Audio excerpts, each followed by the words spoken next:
You wake up tired, you drink your coffee, scroll your phone, rush through your day, and by evening you are too exhausted to even rest. Sound familiar? That is burnout. Not the kind you brag about at work, the kind that quietly steals your joy. You do not explode, you fade. Little by little, your passion turns into pressure. Your goals start feeling like saints. And one day you realize you have been running for so long. You forgot why you started. I know this because I have been there. And if you are listening to this, chances are so have you. So today, it is just you, me, and a story of how to rebuild your fire without burning out again. A few years ago, I hit my wall. On paper, everything looked fine. Deadlines met, inbox clear, paycheck regular, but inside I was empty. I would stare at my screen for hours, doing work that did not mean anything anymore. The worst part, I was proud of my exhaustions. Society trains us to glorify being busy.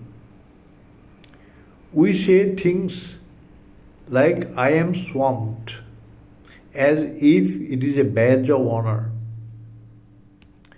But burnout does not make you productive, it makes you numb. One morning, I could not get out of bed, not because I was lazy, but because I was done. That was the day I realized surviving is not the same as living. So, what exactly burnout? It is not just stress,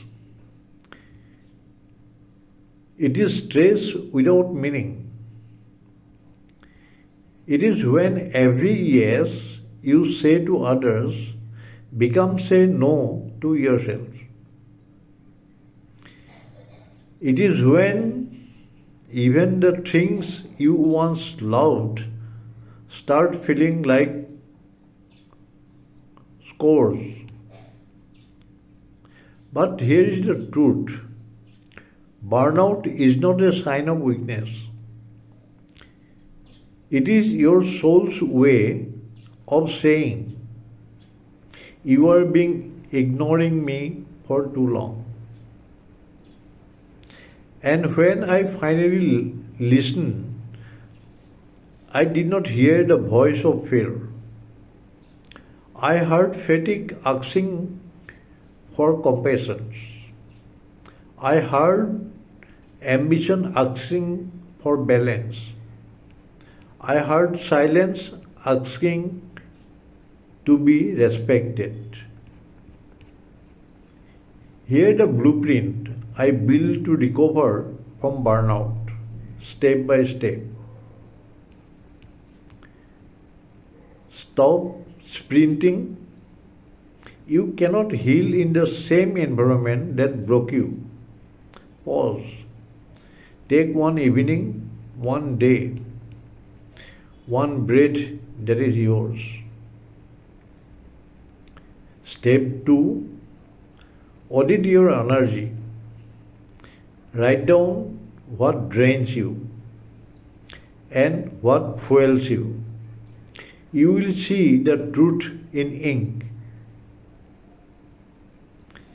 Step 3. Redefine success. If it costs your peace, it is too expensive. Your worth is not in your workload, it is in your wellness. Step 4. Create gentle routines. Sleep well, eat clean, walk slowly. You do not rebuild by force, you rebuild by rhythm.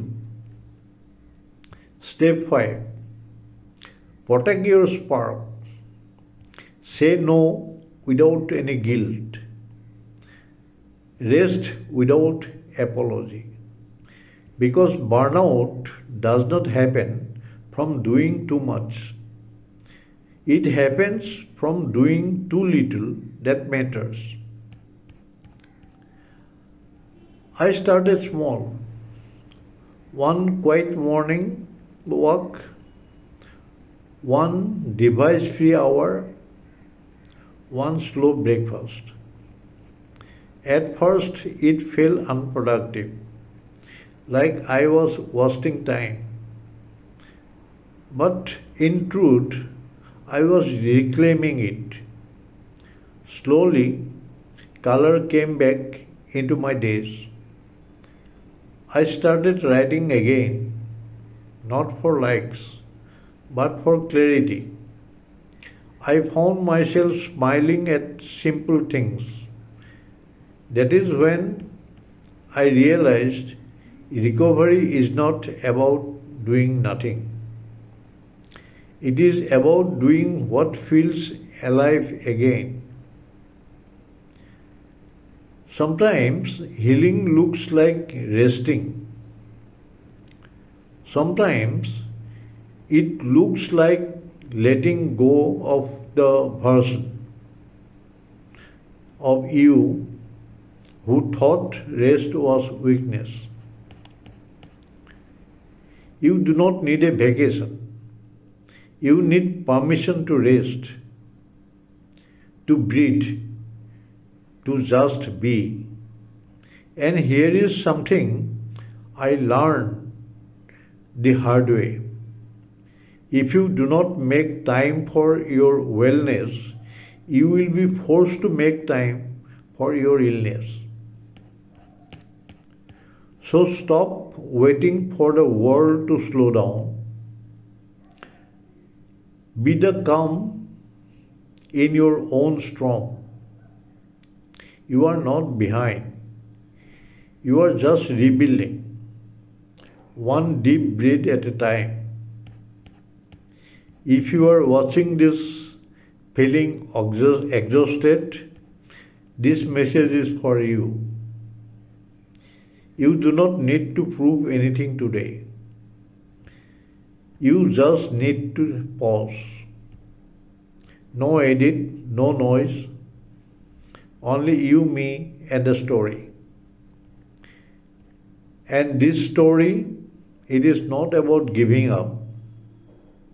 It is about coming back home to yourself. Because burnout does not end with collapse. It ends with clarity.